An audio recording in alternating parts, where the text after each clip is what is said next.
podcast da Rádio Costa do Sol. Eu sou Fernanda Santana e hoje o Pod Costa vai apresentar a Trupe Cabeça Oca, uma organização não governamental formada por voluntários que, através de atividades lúdicas e artísticas, realizam a humanização no ambiente hospitalar.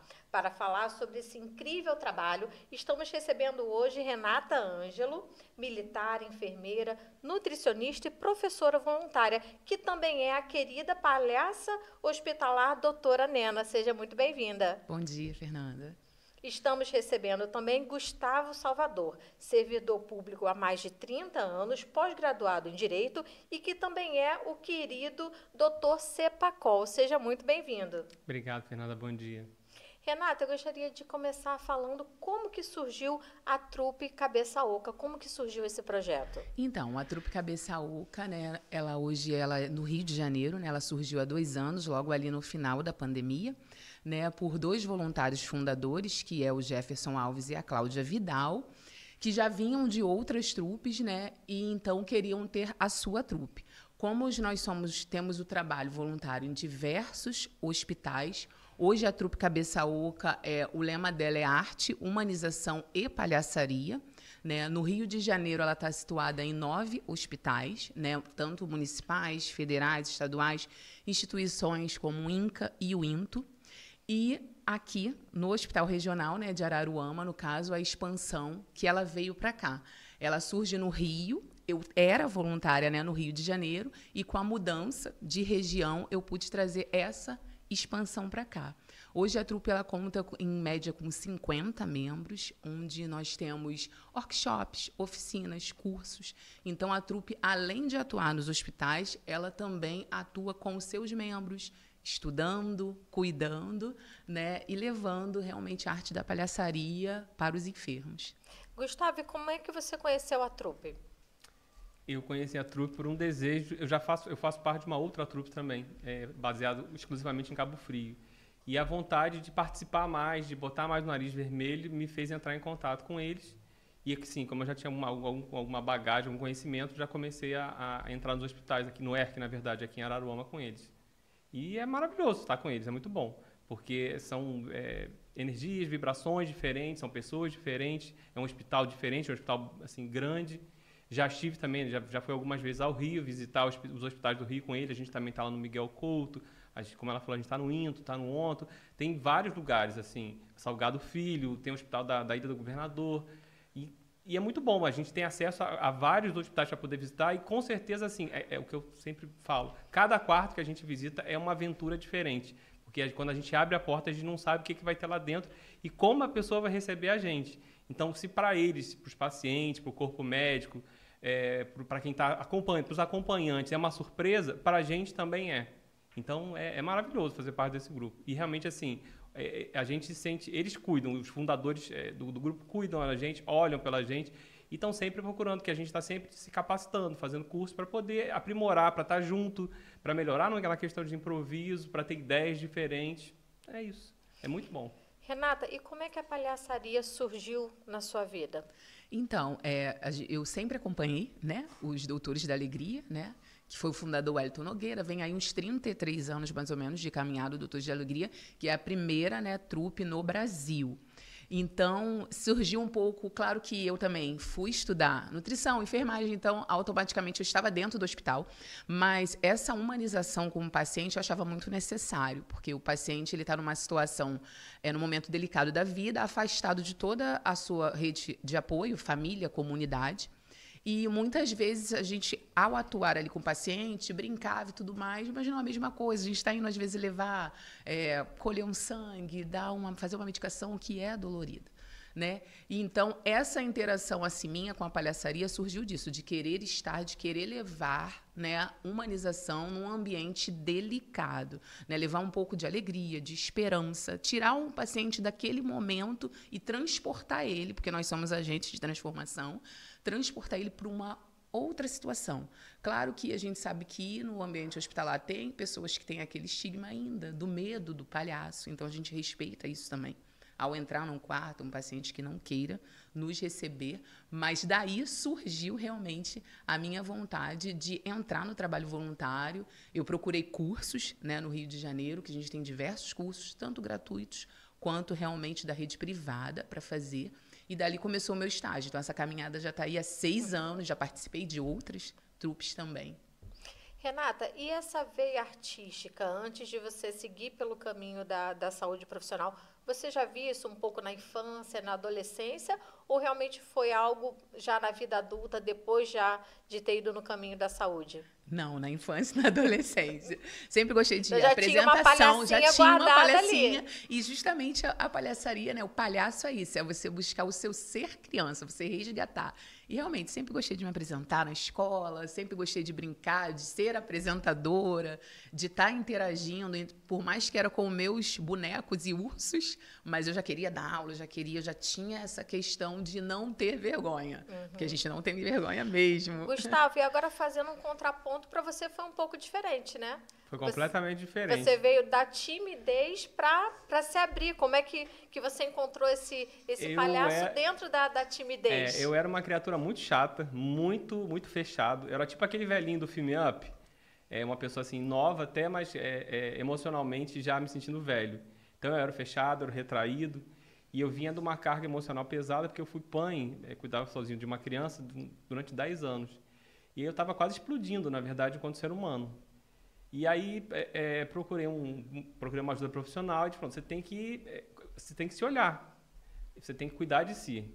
E aí eu falei, tá, vou começar a cuidar de mim. E aí eu fui fazer uma viagem para o interior do Piauí, uma viagem com o pessoal com a igreja, na verdade, e um belo dia uma menina me chamou para, vamos ali chamar as crianças, chamar as pessoas para um momento, e vamos botar o nariz vermelho. Vamos ser os palhaços para chamar a atenção, aquela coisa colorida, porque o nariz vermelho abre a porta, abre várias portas, tanto que trouxe a gente até aqui, trouxe a gente até a Câmara de Municipal aqui de Araruama, e tem assim, coisas que são ambientes fantásticos que a gente visita.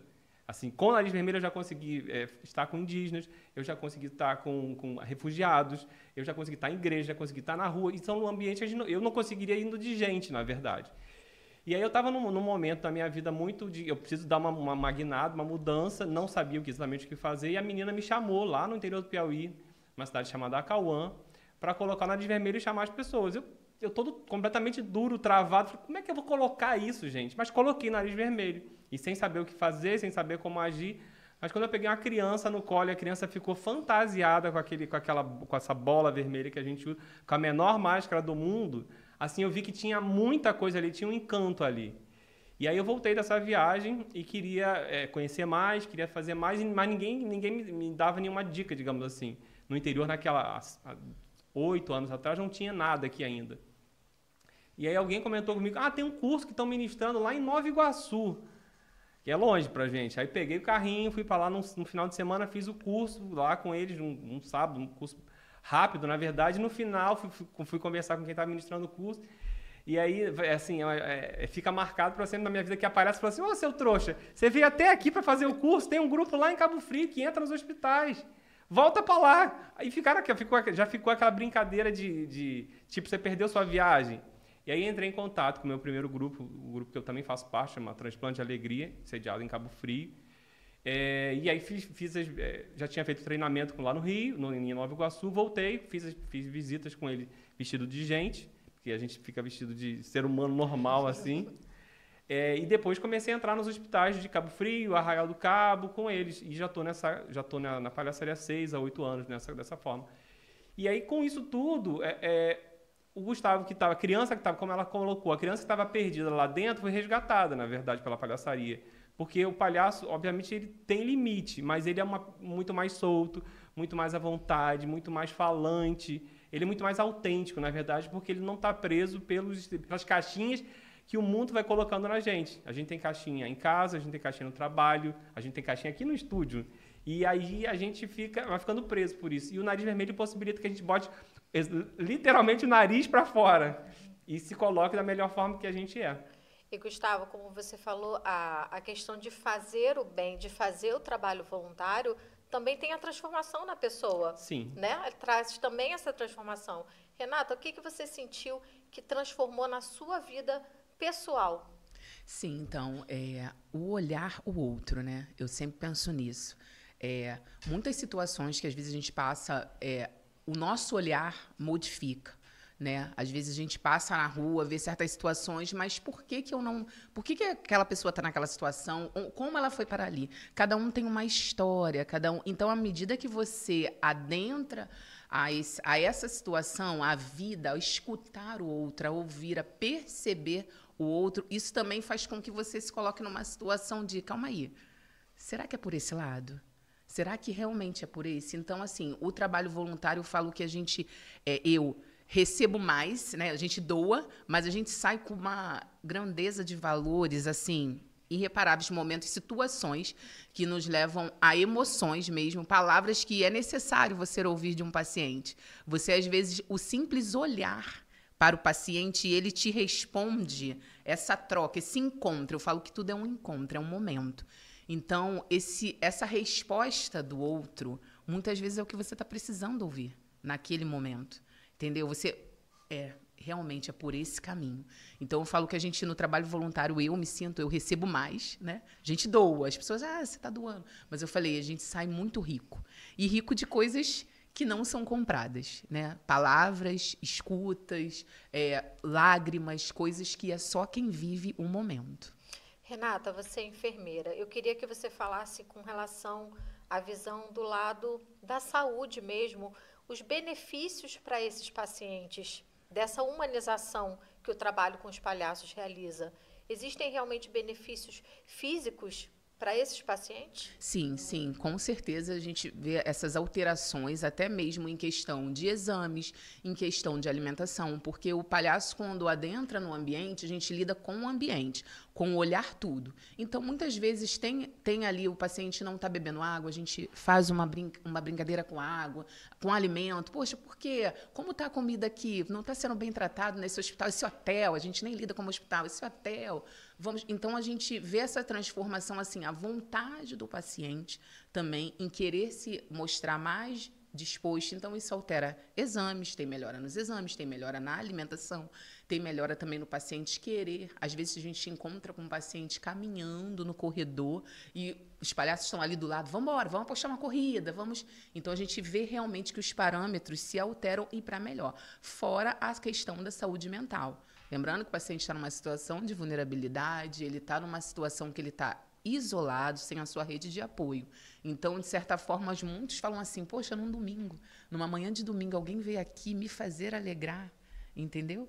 Sem nada em troca. Então, realmente, a gente vê essa melhora.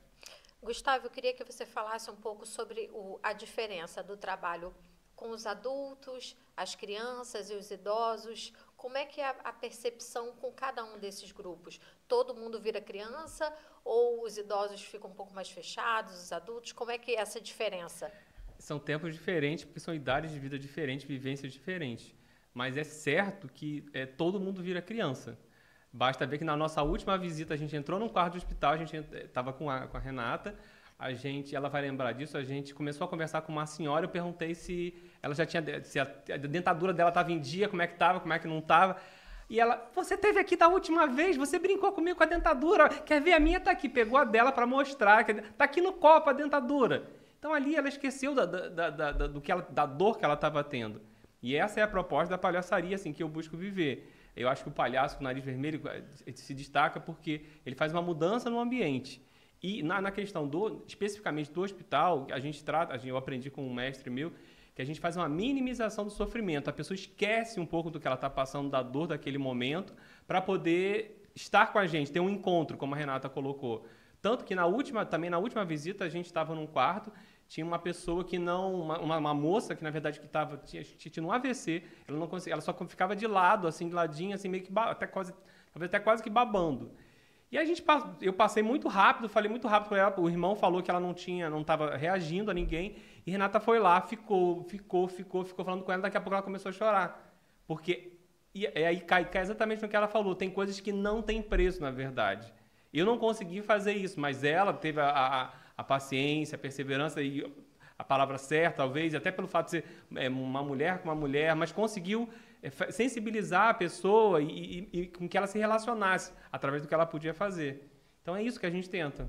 Agora, a questão de idosos, todo mundo quer brincar, na verdade. As crianças ficam mais efusivas, né? Elas já sentam na cama, já vão brincar de quê? Vamos fazer não sei o quê. E a brincadeira clássica com criança que a gente faz é esconde-esconde, porque a gente brinca de esconde-esconde em casa com com os pets, quem tem pet, com quem tem gatinho, não sei o quê. Então a gente faz isso até hoje. Adulto tem a maior parte são receptivos, óbvio que tem alguns que não estão interessados em receber, em trocar, ou porque estão com muita dor, ou porque acham que... Mas nosso público mais difícil certamente são os adolescentes, né? Pela fase de vida que eles estão vivendo. Mas a gente sempre se esforça para tirar alguma coisa, né?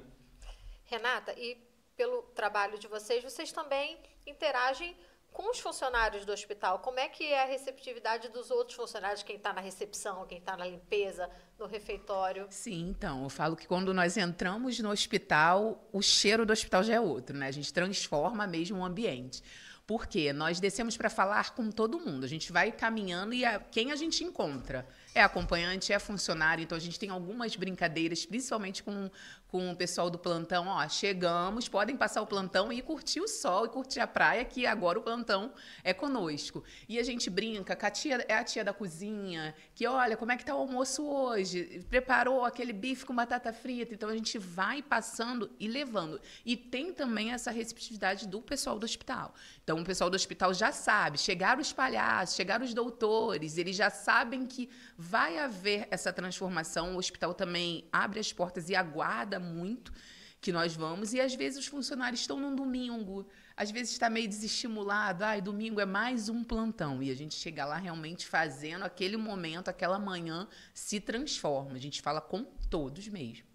Eu acho importante destacar também que é muito importante o que a gente busca fazer, que está com os acompanhantes. Porque eles são pessoas que estão sãs, estão bem, né? Mas estão lá acompanhando um ente querido, um pai, uma mãe, um familiar.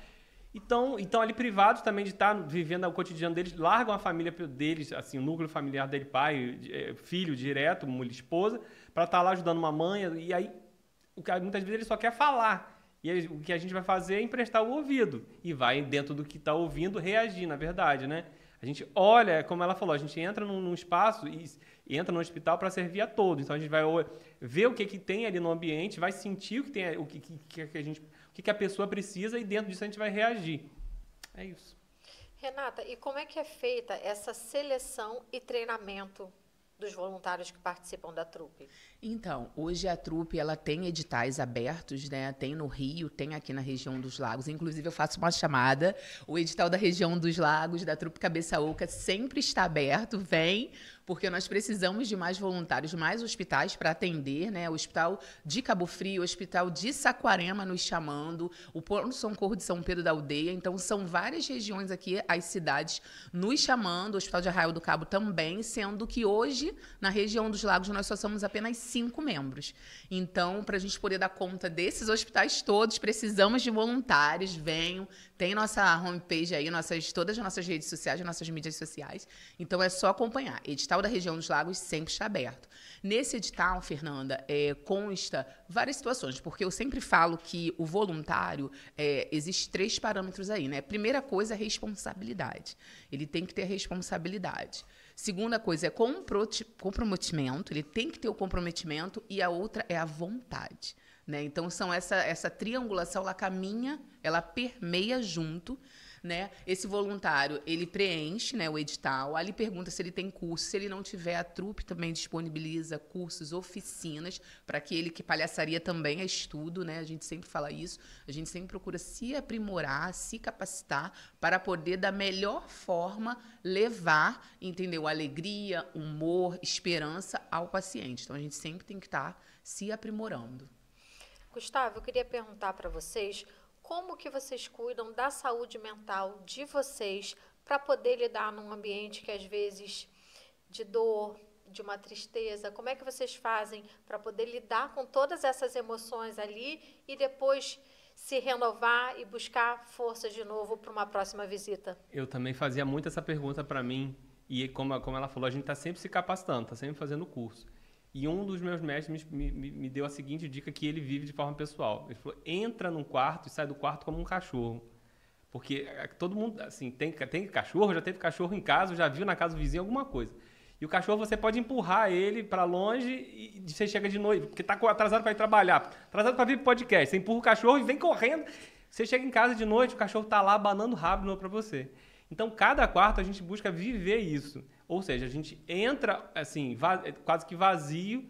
Claro que a gente tem uma expectativa do que vai acontecer lá dentro, mas é uma caixinha de surpresa. A gente não sabe o que vem. Porque pode ter uma senhora, pode ter um adolescente, pode não ter ninguém no quarto. E a gente louva a Deus porque não tem ninguém no quarto também. Tem dia que não tem quase ninguém no hospital, a gente agradece porque, ótimo, não tem paciente, que bom.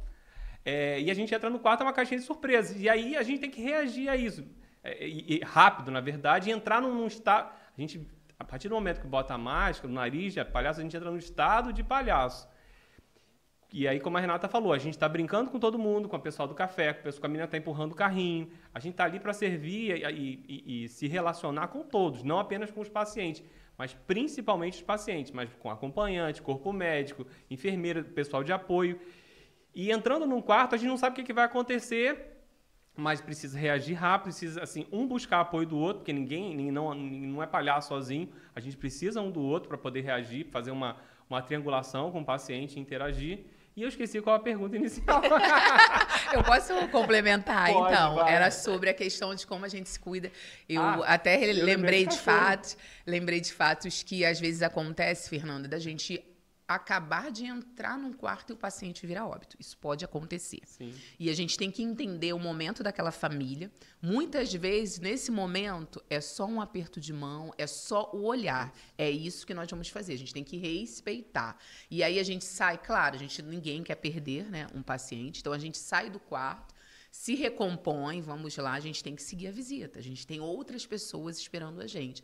Mas em relação, a gente sempre, quando inicia, né, lembrando que a trupe, ela é laica, você independente da sua religião, todos fazem, a gente não tem nada de cunho religioso ou espiritual, mas a gente sempre reza realmente um Pai Nosso antes de iniciar a visita, né, pedindo que realmente a gente consiga atender a todos. Só que a gente sabe que nem todos estão num momento, obviamente, está dentro do hospital. E quando a gente termina a visita, a gente também conversa entre a gente. Como está se sentindo? Como foi a visita? E aí, o que espera? E eu acho que cada um, a trupe em si, ela também busca esse olhar, os fundadores, de perguntar se um se afasta, por que está afastado, o que aconteceu. A gente sempre dá o feedback, né, das visitas, de como foram, de como aconteceu. Nós também, dentro da trupe, a gente costuma, quando um está muito quieto, o que está acontecendo? Então, eu falo que nós também cuidamos um do outro, né? A gente tem essa responsabilidade de um olhar para o outro. Uns fazem terapia, outros não, outros buscam sua oração, sua reza independente.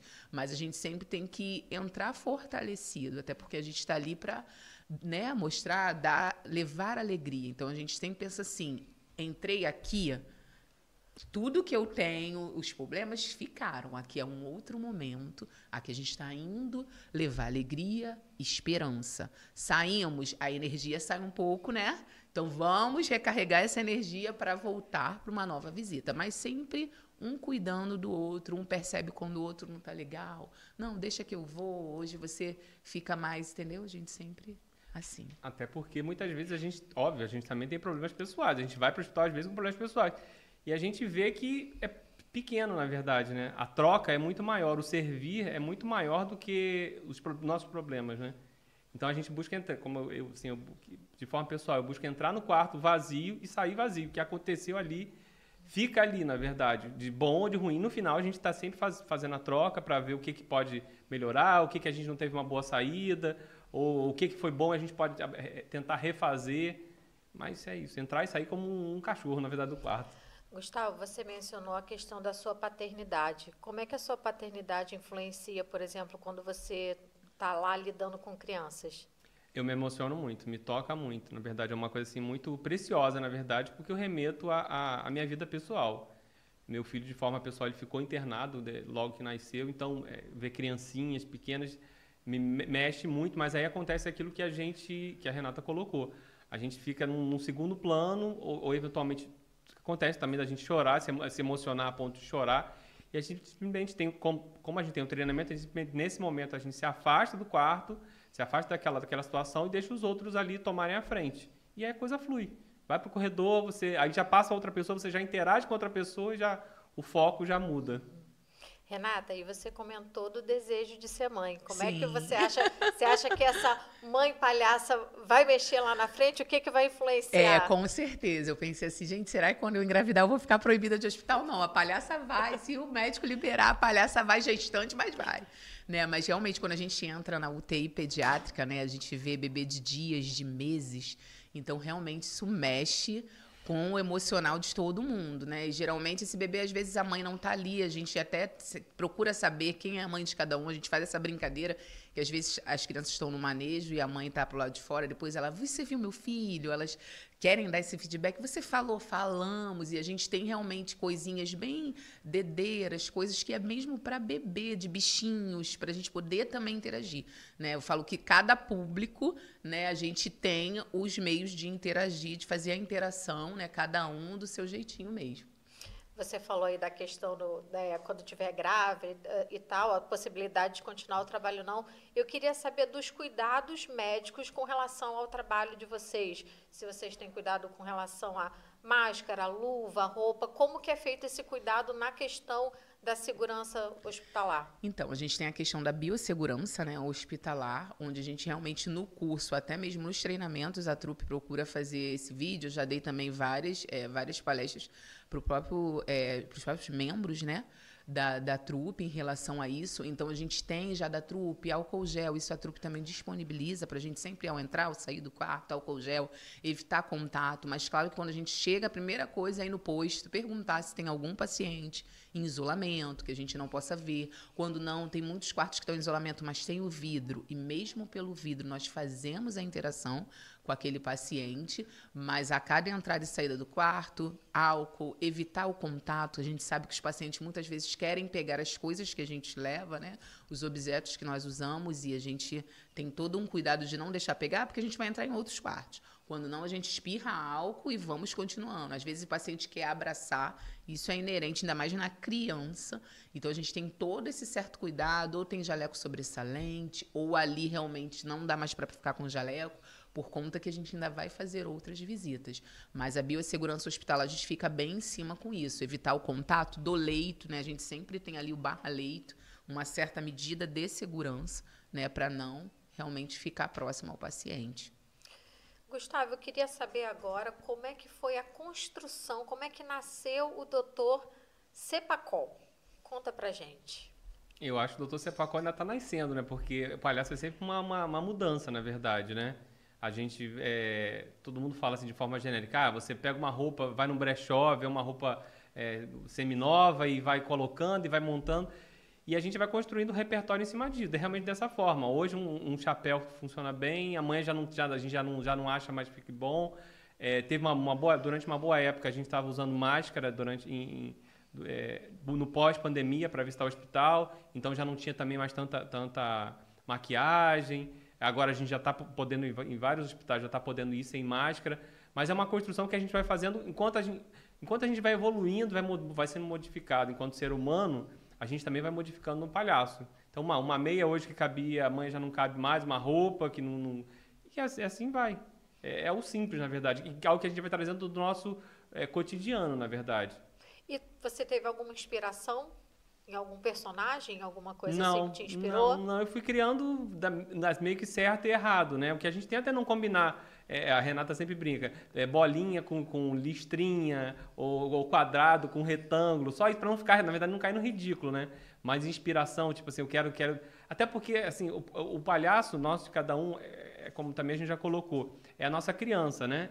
Que vem para fora. E cada um de nós somos diferentes, é como uma identidade. Cada um de nós é único. Então, você pode... eu conheço palhaços que estão sendo criados até tentando imitar alguém, mas em algum ponto elas vão ter que encontrar a identidade própria. E isso reflete, inclusive, na roupa. E até no repertório, no que ela vai brincar. Por exemplo, a gente tem palhaços que são muito bons em mágicas. E eu conheço palhaços que são péssimos em mágicas e brincam porque são ruins em mágicas. A graça é porque a mágica dá errado. E cada um tem um palhaço que vai ouvir mais, ou tem um outro que vai realmente contar piada. É o ser de cada um. O palhaço, de novo, reflete o nosso interior. Então, cada um é de um jeito. Eu sou mais engomadinho, mais arrumadinho. A Renata é mais esfuziante, mais de entrar, de falar mais alto. Cada um é de um jeito. E, assim, E um complementa o outro. Um precisa do outro, na verdade. Porque tem que haver o contraponto.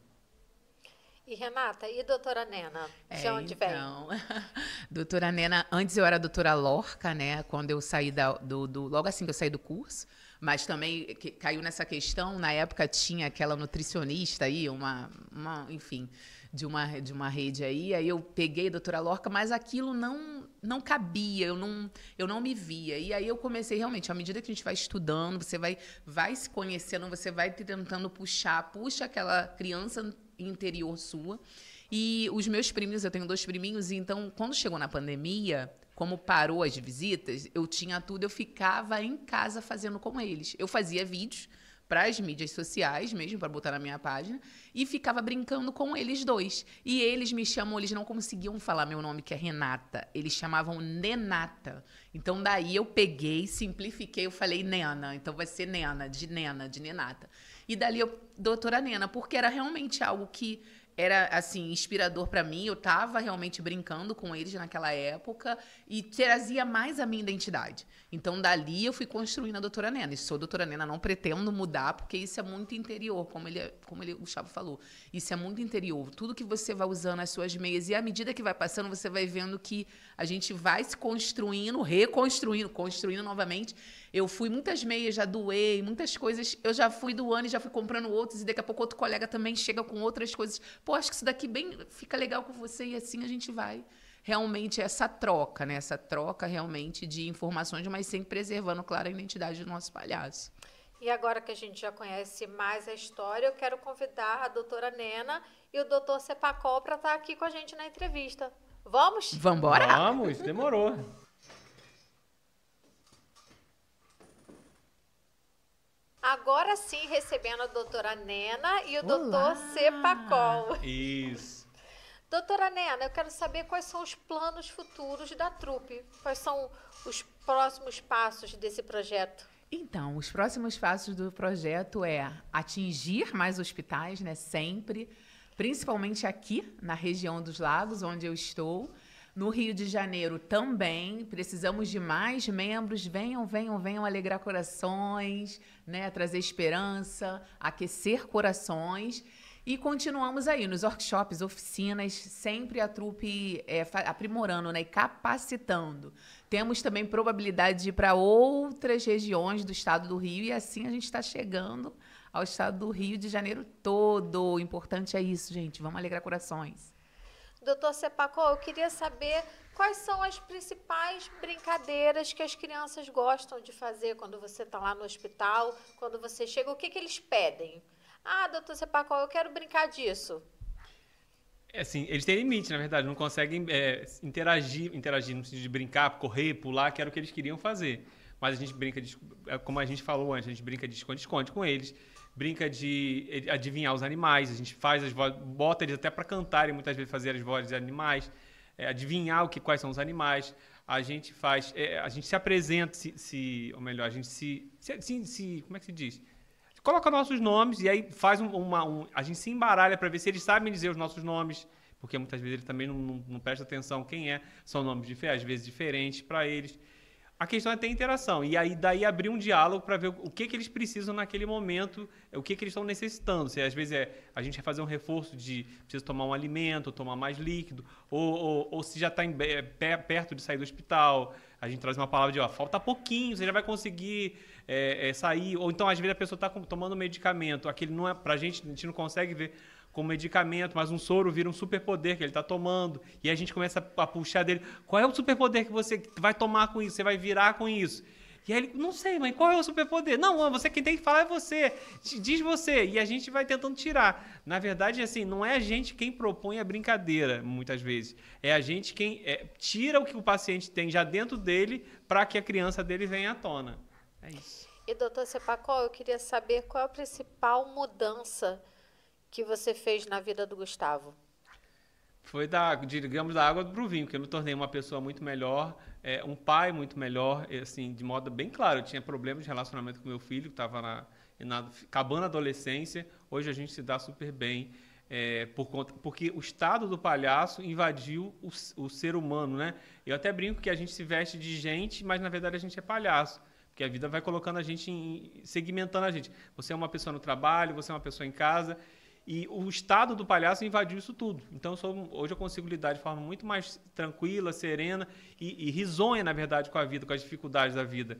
Não é que a gente não tenha problemas, óbvio que a gente tem, mas a gente consegue lidar com isso tudo de uma forma muito mais leve, rindo da gente mesmo. Porque para a gente se relacionar com o outro, a gente tem que estar bem consigo mesmo em primeiro lugar. Então, assim, foi uma mudança muito grande na minha vida. E por conta disso, eu não quero me afastar jamais da palhaçaria. Doutora Nena, e qual foi o momento mais emocionante que você viveu nesses anos de projeto? Então, são muitos momentos, né? Mas um que me marcou muito foi no Hospital do Fundão, onde, claro que a gente não sabe, à medida que vai conversando, encontra o paciente hospitalizado, cada um vai contando a sua história. E esse paciente era um professor de química. Então, nós fizemos uma roda e, na verdade, quem foi realmente que alegrou foi ele. Ele foi literalmente o palhaço da história. Né? Ele, como professor de química, levando, brincando, a gente foi interagindo. E aí ele falou assim, eu só vou escolher uma pessoa aqui. E isso era... Todo mundo ficou... Mas essa pessoa que eu vou escolher, eu vou falar ao ouvido dela. Ninguém vai saber. E até hoje ninguém sabe, gente. Só eu ouvi, então eu que fui a escolhida para ouvir. Ele me abençoou naquele momento, falou muitas palavras. Então eu saí assim, lisonjeada. Quando eu falo que ganhamos mesmo. Naquele dia ali eu saí, né? A doutora Nena ganhou palavras que eu precisava ouvir, que até hoje eu trago comigo. Então foi realmente um fato que me marcou muito, me emocionou muito. Eu queria que vocês deixassem para quem vai assistir essa entrevista uma mensagem sobre a importância do trabalho voluntário, seja o trabalho que vocês realizam ou outros trabalhos voluntários que somam na sociedade. Então, a minha mensagem faça o que puder, onde estiver, com o que você tiver, independente do ambiente que estejamos, né? A gente tem essa leitura, né? O palhaço tem essa leitura de olhar o ambiente. Então, a gente já chega olhando o que eu posso daqui transformar, né? Eu tenho ali o outro, nós estamos num local que pode ser um local não muito agradável, né? Um ambiente de vulnerabilidade, hostilidade, mas que daquele ambiente a gente pode transformar. E dali pode sim sair um sorriso, sair uma lágrima, sair uma emoção com certeza, com poucas coisas, porque a gente tem acessórios, a gente tem objetos, mas essas são as últimas puxadas que a gente faz. O contato, o olhar, isso é o principal. Estou aqui sem nada na mão, você está aí sem nada na mão e a gente tem aqui um ambiente. O que a gente pode fazer disso? Desse encontro que foi permitido.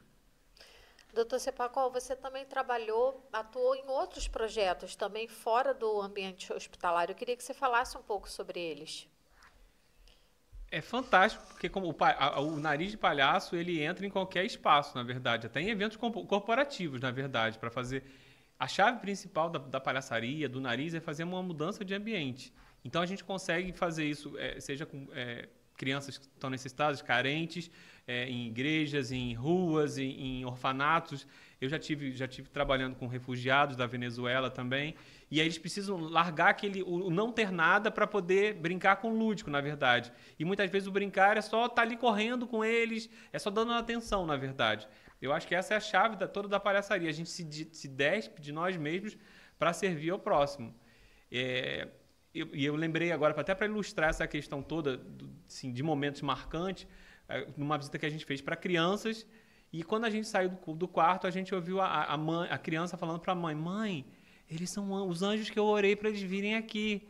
E óbvio que a gente não é anjo, mas ali naquele momento a gente fez a diferença.